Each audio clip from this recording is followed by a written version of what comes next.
Oke, Assalamualaikum ya, warahmatullahi wabarakatuh. Nggak ada yang jawab nih.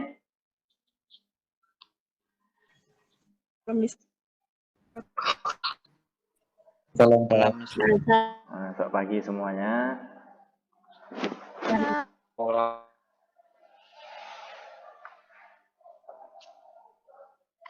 Saya dengan Anda terputus. Aduh. Oke, untuk absen, silahkan belokkan aja mukanya sebentar. Hidupkan kameranya. Atau bisa ketik di fitur chat aja.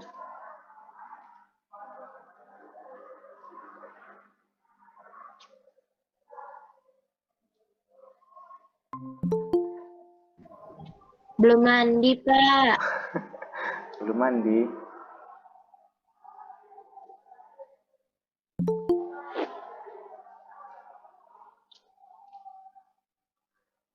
Oke, kalau nggak bisa hidupkan videonya, ketik aja nih di fitur chat.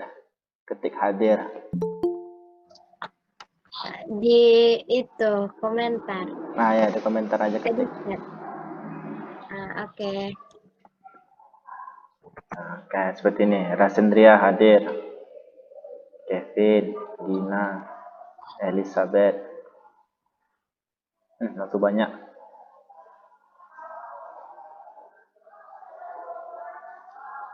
Pada belum mandi semua ya, nggak mau hidupkan videonya, kameranya.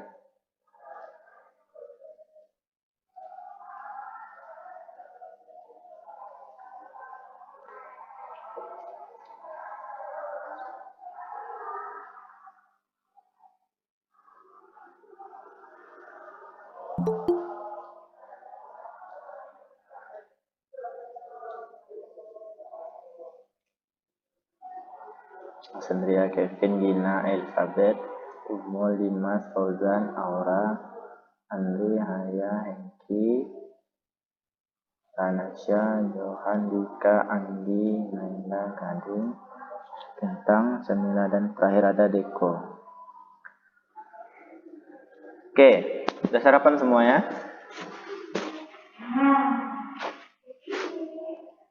Tengku udah, Pak. Udah, oke. Sarapan udah, mandi belum? Belum. Belum, udah lah. Kak Jul, sini lah Kak Jul. Pak, Tengku hadir, Pak, Tengku. Iya, hadir. Silakan chat di sini, ketik di sini hadir di fitur chatnya.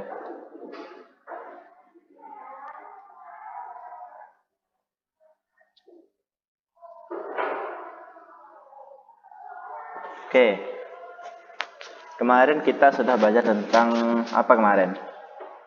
Personal letter, ya kan?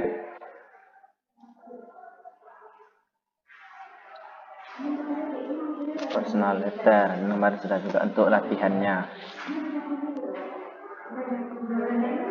Untuk hari ini kita akan belajar tentang analytical exposition text. Udah belajar kan? Atau belum?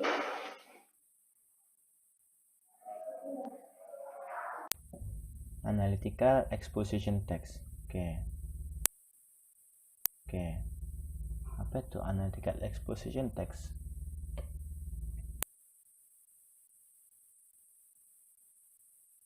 Teks analisis, Pak. Oke, teks analisis. Apa ini analisis? Teksnya. Teksnya, ya kan? Sekarang kita masuk ke pengertiannya. What is analytical exposition text? Apa itu text analytical exposition? Oke, yang pertama, analytical exposition text is a text that evaluates a topic critically but only focuses on one side of an. Nggak nampak, Pak. Oh, nampak. Bentar ya, Pak besarkan. Iya.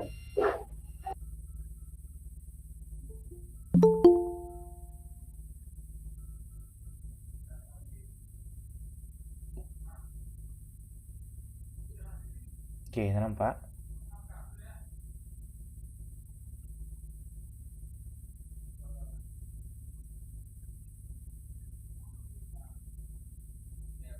Nampak, Pak.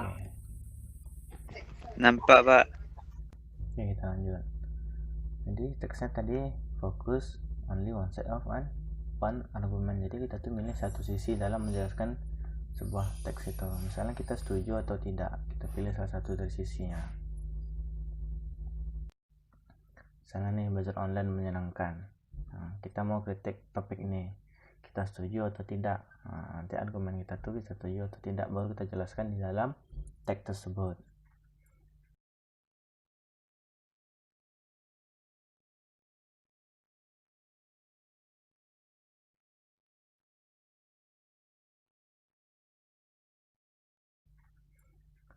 Oke, yang kedua, sometimes we use this text to persuade anyone on a certain topic or having an argument with someone. Jadi terkadang, sometimes, kita gunakan teks ini untuk meyakinkan seseorang terhadap satu topik atau sedang berdiskusi dengan orang itu. Oke, jadi secara tidak langsung kita sering gunakan ini dalam kehidupan kita sehari-hari. Argument and point of view have to be supported by facts and relevant information. Jadi argumen kita tuh, pendapat kita tuh harus didukung dengan fakta-fakta dan informasi yang relevan supaya audiens itu percaya, orang yang baca teksnya itu percaya gitu terhadap teks kita.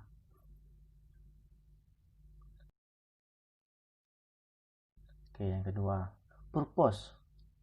What is the purpose of this text? Apa tujuan dari teks analytical exposition ini? Nih, to persuade the audience to look at an issue with our perspective. Untuk meyakinkan audiens, untuk meyakinkan audiens to look at an issue with our perspective. Untuk meyakinkan audiens, menonton atau membaca untuk melihat sebuah sisi itu berdasarkan pandangan kita.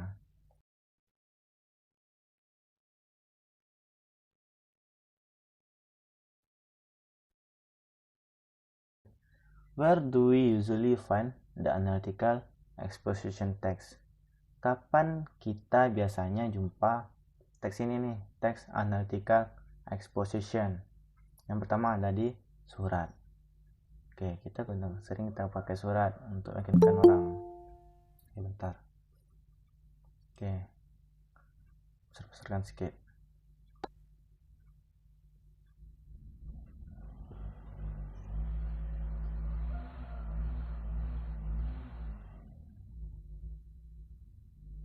Oke, yang kedua ada di legal defense, dokumen-dokumen hukum. Nah, supaya sah dia kita pakai teks ini. Kemudian ada di speech, pidato. Kita berpidato untuk mengajak hadirin ya kan, audiens yang untuk percaya terhadap apa yang kita pidatokan. Kemudian ada di editorials, menulis artikel. Dalam menulis artikel, kita harus gunakan teks ini supaya artikel yang kita tulis itu berhasil percaya orang. Kemudian political leaflets, politikus yang berpidato untuk meyakinkan dukungan suaranya.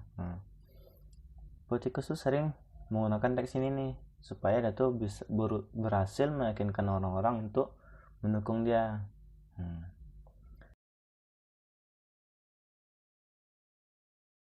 Essays yang sering kita jumpakan teks ini, essays. Dalam menulis essay kita gunakan teks ini. Itu saya kasih contohnya. Kemudian ada di newspapers, artikel di koran. Karakteristik. Apa aja karakteristik dari text analytical expositions? Oke, yang pertama, state the point of view. Kita tuliskan point of view kita, pandangan kita. Misalnya tadi kita setuju atau tidak terhadap belajar online. Belajar online itu menyenangkan atau tidak, kita setuju atau tidak, kita sebutkan. Kemudian use valid research finding, gunakan penelitian ilmiah supaya teks kita tuh lebih meyakinkan. Besar-besarkan. Kemudian defend our point of view, kita pertahankan pendapat kita. Misalnya tadi kita sebutkan belajar online itu menyenangkan, kita pertahankan terus pendapat kita tuh sampai selesai teks tadi, selesai habis teks yang kita tulis.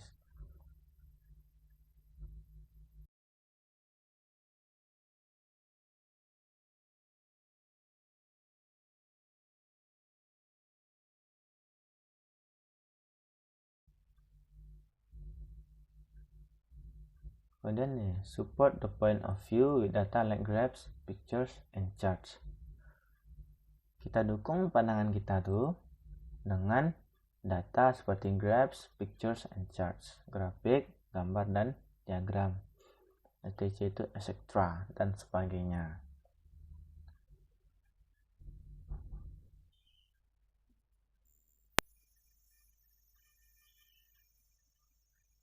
Lanjut. Generic structure of sebentar, saya besarkan dulu.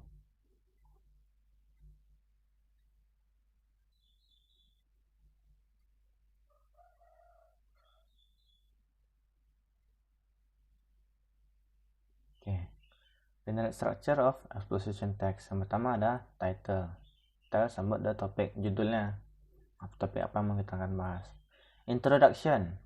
Di introduction ini ada thesis statement of your text. Thesis statement itu yang akan kita bahas di teks nanti. Oke, misalnya tadi belajar online menyenangkan. Kenapa belajar online itu menyenangkan? Kita tulislah ada beberapa alasannya. Nah, itu disebut sebagai thesis statementnya. Kemudian di body. In the body, we support our point of view with factual data like graphs, pictures, and charts. Oke, bentar, tipe mesti graphs. Di body, kita support pandangan kita dukung pandangan kita, point of view, dengan data seperti data terkini dengan seperti grafik, gambar, dan diagram, dan sebagainya. Terakhir, conclusion, kesimpulan. Di conclusion, restatement of the thesis statement. Kita sebutkan lagi thesis statement kita tuliskan lagi thesis statement kita sebagai bentuk kesimpulannya. Nah, kan tadi kita sudah tulis thesis statement di introduction, kita tulis lagi di conclusion. Lanjut. Nah, oke. Tadi kan secara singkat saja, ini secara rincinya lagi.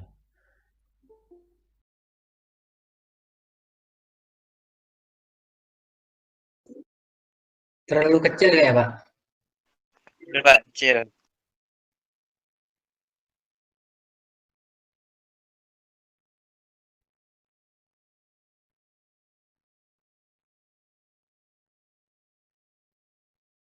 Jelas, Pak.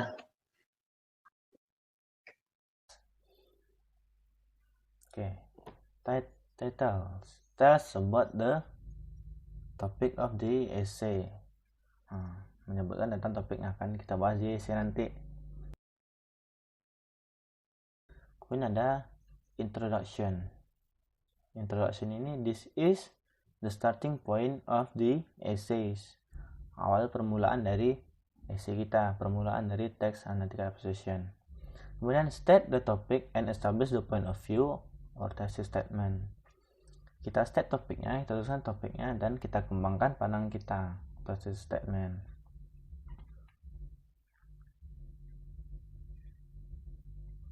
Kemudian introductory statement should be interesting.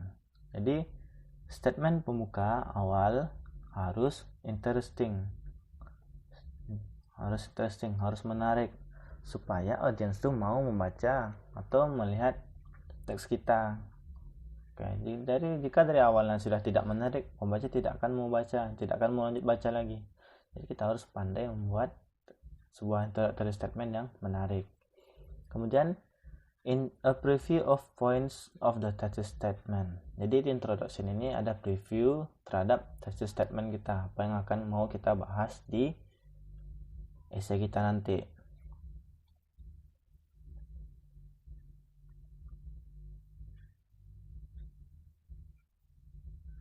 Oke, lanjut.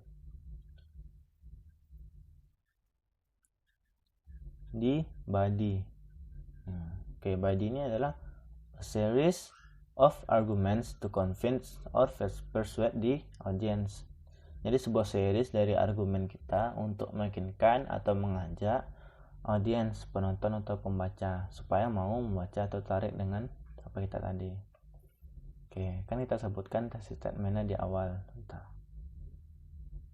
Nah, di introduction kita tuliskan thesis statementnya.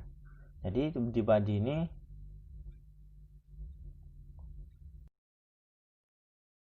Each paragraph starts with a new argument. Jadi setiap paragraf tuh dimulai dengan sebuah argumen yang baru. Oke, tadi argumen tuh thesis statement. Misalnya kita punya 3 thesis statement. Jadi otomatis setiap paragraf tuh kita mulai dengan satu-satu dari thesis statement kita. Argumen 1, argumen 2, seterusnya. Each paragraph has a main point. This main point should be supported with evidences. Setiap paragraf dimulai punya main point, poin utama atau statement. This main point should be supported with evidences. Harus disupport dengan bukti-bukti supaya pembaca itu percaya atau berhasil kita ajak.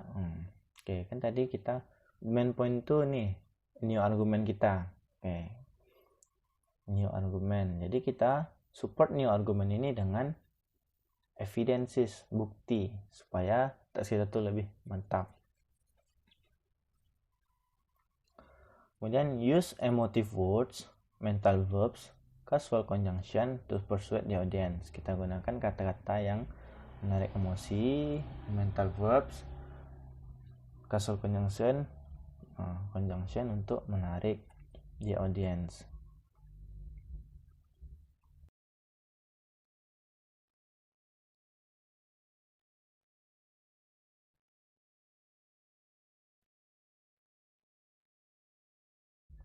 Di conclusion, restates the thesis statement. Kita sebutkan lagi thesis statementnya. Tadi kita punya thesis statement di awal. Kemudian summary, kita sumarikan secara ringkas teks kita tadi. Oke. Language features of exposition text, unsur kebahasaan dari teks eksposisi. Oke, yang pertama,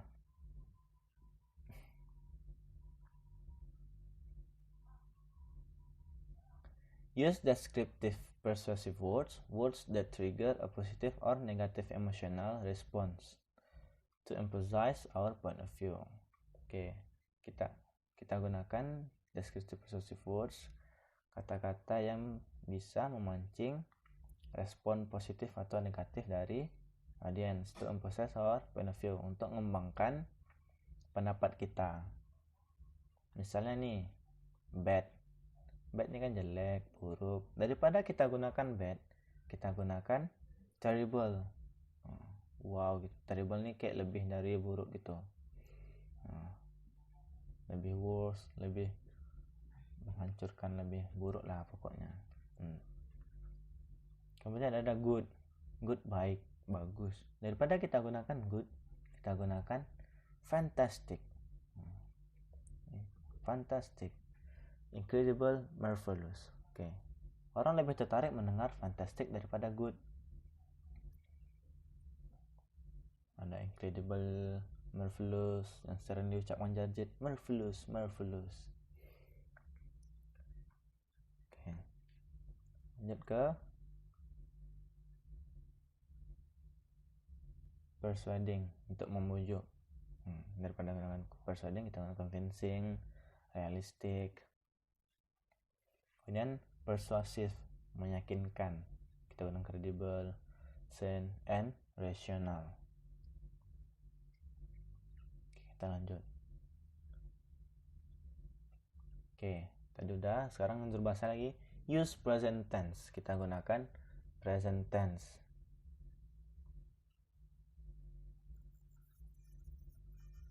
Udah belajar lah kan present tense? Ya, Pak. Oke, udah. Ya, Pak.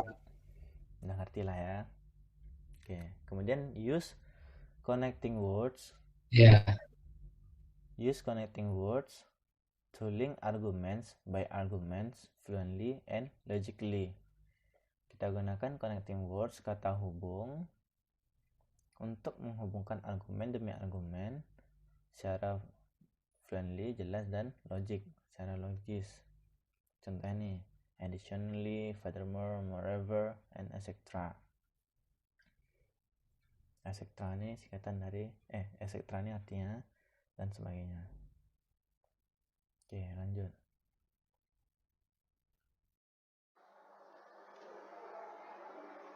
Use causal conjunction to indicate a cause or reason Nah, jadi kita gunakan causal conjunction untuk mengindikasikan sebuah penyebab dan alasan. Contohnya because, karena, due to, despite, in that case, even though, yet. Kemudian nih, use persuasive techniques. Kita gunakan teknik yang bersifat mengajak. Nih, satu cara nih, use generalization to support point of view. Jadi kita point of view nih secara umum aja kita bahas supaya pembaca itu lebih yakin. Kemudian use evidence and facts. Use bukti dan fakta supaya pembaca itu yakin. Nah, jadi kita tuh tidak sembarang tulis saja, oh ini bohong nih. Tapi kita tulis dengan nih, use evidence and facts.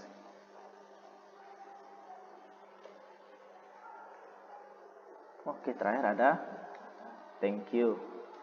Nah, sampai sini paham tentang materi ini? Ada yang ingin ditanyakan tentang analytical exposition text? Yang mau bertanya silahkan, nggak apa, bisa tunggu.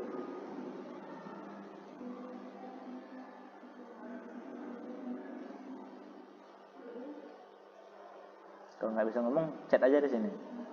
Sir, saya ingin mau bertanya. Ini di sini. Di fitur chatnya.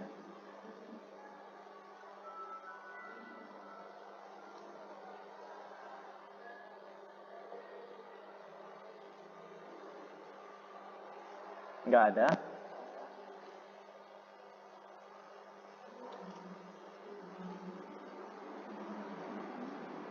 Oke, kalau nggak ada, kita masuk ke contoh dari analytical exposition text.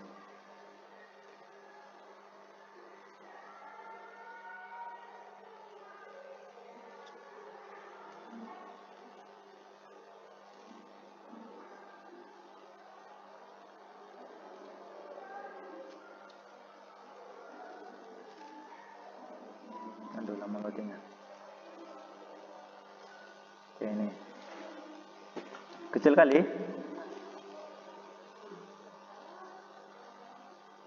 Kecil, Pak. Nah, Kecil. udah jelas? Masih kecil?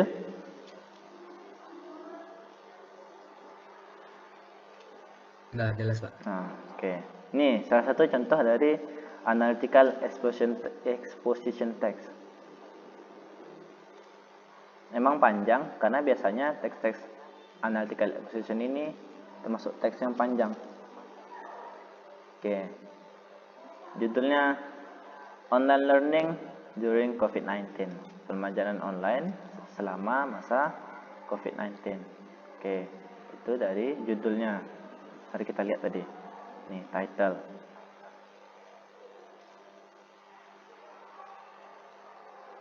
Tells about the topic. Ini topiknya. Online learning apa? Online learning during COVID-19. Oke. Kemudian nih, paragraf pertama nih kita sebut dengan introduction. Nah, apa saja di introduction?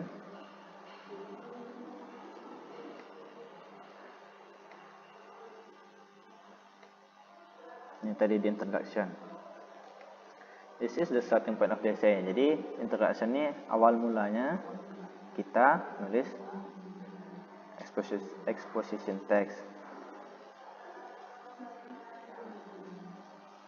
Kok keluar ya?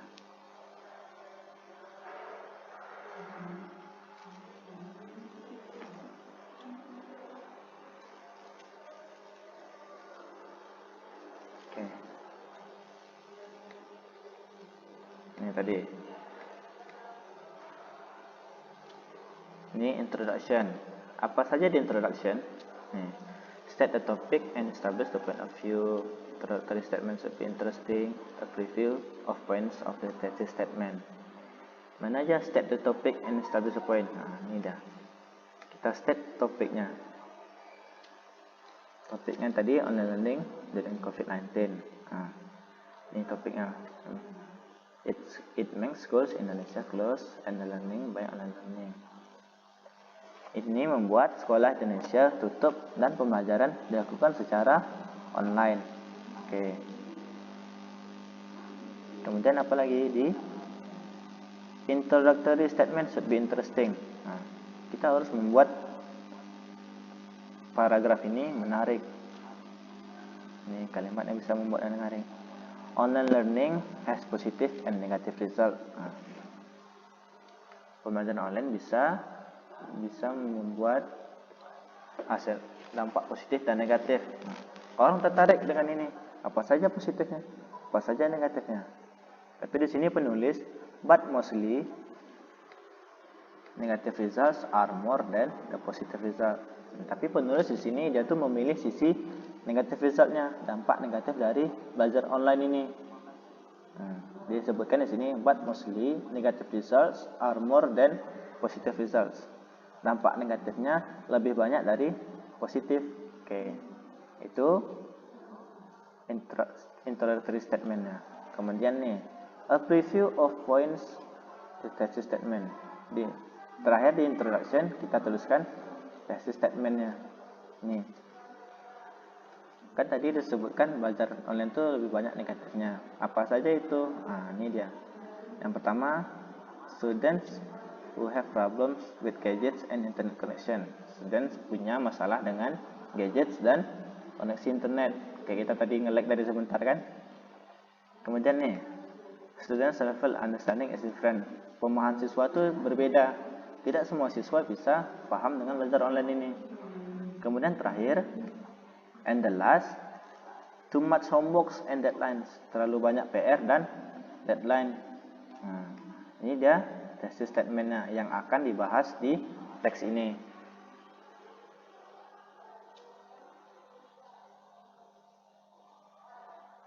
Oke, sudah selesai kita di introduction. Kita masuk ke body. Apa saja di body dari a series of arguments to convince and persuade the audience. Nih, argumen kita tadi kan ada 3. Gadgets, internet, pemahaman berbeda, dan terlalu banyak PR. Yang pertama nih, first problems with gadgets and internet connection. Kedua, second, the first students understanding berbeda, pemahaman berbeda. Dan yang ketiga, too much homeworks and deadlines. Nah, 3 hal ini akan kita bahas di body. Oke, each paragraph starts with a new argument. Nah, kan setiap paragraf kita mulai dengan argumen yang baru. Argumen tadi ada 3, jadi satu argumen satu paragraf. Oke, kita baca. First problems with gadgets and internet connection. Many students who did not have online learning facilities such as gadgets and internet connection become obstacles for them. Some students come from middle and low level families and do not have appropriate gadgets and will experience difficulties in online learning. Also, some students live in a certain area which is difficult to get internet connection, so it will be harder for them to get the information from the teacher. Masalah pertama adalah dengan gadgets dan internet connection, koneksi internet. Banyak siswa tidak punya online learning fasilitas yang bisa menunjang mereka belajar online seperti gadgets dan internet connection. Jadi hal itu menjadi halangan atau rintangan bagi mereka untuk belajar. Beberapa siswa berasal dari middle and low level families, dari kelas menengah dan bawah, keluarga kelas menengah ke bawah. Dan mereka tidak punya appropriate gadgets yang mendukung untuk belajar, dan will experience difficulties in online learning, membuat mereka bersusah belajar. Kemudian also some students live in a certain area which is difficult to get internet connection. Jadi beberapa siswa itu tinggal di area yang susah dapat internet connection. Jadi susah mereka mendapatkan informasi dari guru. Itu thesis statement yang pertama, gadgets and internet connection. Yang kedua nih, second, the level of students understanding in online learning is different. Therefore, many teachers use some application that can be used as media for online learning, such as Google Classroom, Kuiper, Quizzes, Google Meet. Tipu, Mister. And etc. However, some students do not really understand how to use the media that is used in online learning. Although students can search for more material in various sources, but students will be confused because they cannot have a direct discussion with the teacher. Yang kedua, pemahaman siswa di belajar online itu berbeda. Therefore, walaupun banyak guru gunakan aplikasi yang bisa digunakan untuk belajar online seperti Google Classroom, Kuiper, Quizzes, Google Meet, dan lainnya. However, some students do not really understand how to use that media. Jadi beberapa kasus ada siswa yang tidak bisa gunakan ini, aplikasi-aplikasi ini. Jadi mereka susah belajar. Kemudian, walaupun siswa can search for more material, bisa cari materi lain di sumber-sumber yang banyak, tapi students will be confused, tetap akan bingung karena they cannot have a direct discussion with the teacher. Mereka tidak bisa melakukan diskusi langsung dengan gurunya. Lebih enak kita diskusi langsung dengan guru tatap muka daripada menggunakan salah satu aplikasi ini. Terlalu banyak rintangannya. Tesis yang terakhir, yang ketiga, third, too much homeworks and deadlines. Ini yang paling sering kita alami, ya kan? Terlalu banyak tugas dan deadlines. Many students are confused and feel uncomfortable about assignments that always come. Also, some of them have very close deadlines. Sometimes, it makes students decide to not do it. However, there are some teachers who understand with the students' situation that not all of them can learn in online learning, and it makes teachers give assignment as students can do. Ketiga, terlalu banyak PR dan deadline. Ini sering kita alami belajar online. Banyak siswa bingung dan merasa tidak nyaman dengan tugas yang terus datang. Juga beberapa tugas tersebut datang dengan deadline saya cepat, yang sebentar. Misalnya tugasnya dikasih hari ini, batasnya jam 12 siang nanti. Itu kadang membuat siswa itu bingung dan tidak nyaman. Sometimes it makes students decide to not do it. Sometimes tugas-tugas ini, perasaan tidak nyaman ini dengan tugas ini membuat students decide to not do it. Membuat mereka udahlah, tidak usah kerjakan lagi. Seperti itu. However, there are some teachers who understand with the student situation. However, kadang-kadang ada guru yang paham dengan situasi murid dengan kayak ini, bahwa tidak semua siswa bisa belajar online dan itu membuat guru memberikan tugas apa yang siswa bisa aja, kerjakan aja lah sebisanya, seperti itu. Itu di body dari analytical exposition. Each paragraph has main point. This main point should be supported with evidences. Main pointnya ini kalimat pertama dari paragraf tesis kita tadi, too much homework and deadline. Itu main pointnya. Kemudian kita support with evidences. Mana dia? Kita support dengan bukti. Kita support main point ini dengan bukti-buktinya. Kebanyakan dari ini buktinya, kan? Yang terakhir, bagian dari analytical exposition text ini adalah conclusion, kesimpulan, restate the thesis statement and summary. Ini dia, paragraf terakhir, conclusion ini. It can be concluded that there are many obstacles for students. First, problems with gadgets and internet connection. Second, the level of students' understanding is different, and also some students cannot use the online media. The last is too much homeworks and deadlines that make students uncomfortable. Those three things are the reason why online learning has more negative result than positive. Kita simpulkan dari tiga tadi nih, dari paragraf sebelumnya. Ini bisa disimpulkan bahwa banyak rintangan yang dialami siswa. Pertama, gadgets, problem dengan gadgets dan internet connection. Second, level of students understanding different. Pemahaman siswa berbeda dan tidak semua siswa bisa gunakan online media untuk belajar. Yang terakhir, terlalu banyak PR dan deadline. Dan membuat siswa merasa tidak nyaman. Those three things are the reason why online learning has more negative result than positive. Oke, di conclusion kita nih, restate the thesis statement. Kita sebutkan lagi thesis statementnya, point of view, main pointnya tadi. Nih, kan ada 3 kan. First, problem with gadgets. Second, level student understanding is different.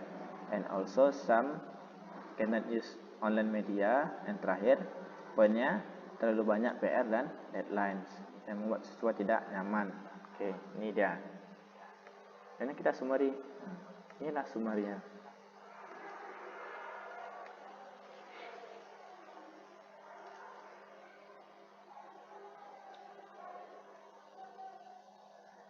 Oke, sampai sana ada yang ingin mau bertanya tentang analytical exposition text?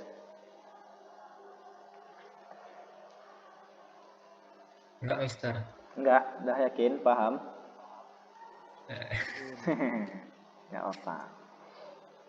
Oke, itu sudah cukup jelas kan, bisa jelaskannya dengan contoh satu persatu.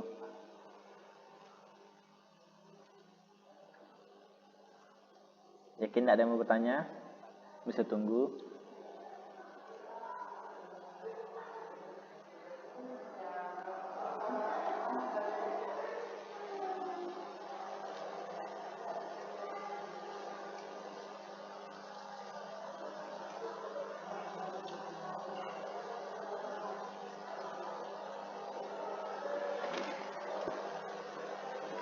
Oke, jika tidak ada yang ingin mau bertanya lagi, cukup sampai di sini saja Google Meet kita.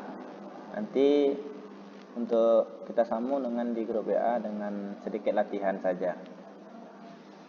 Sedikit soalan tugas. Oke? Oke, Mister. Oke. Oke, Mister.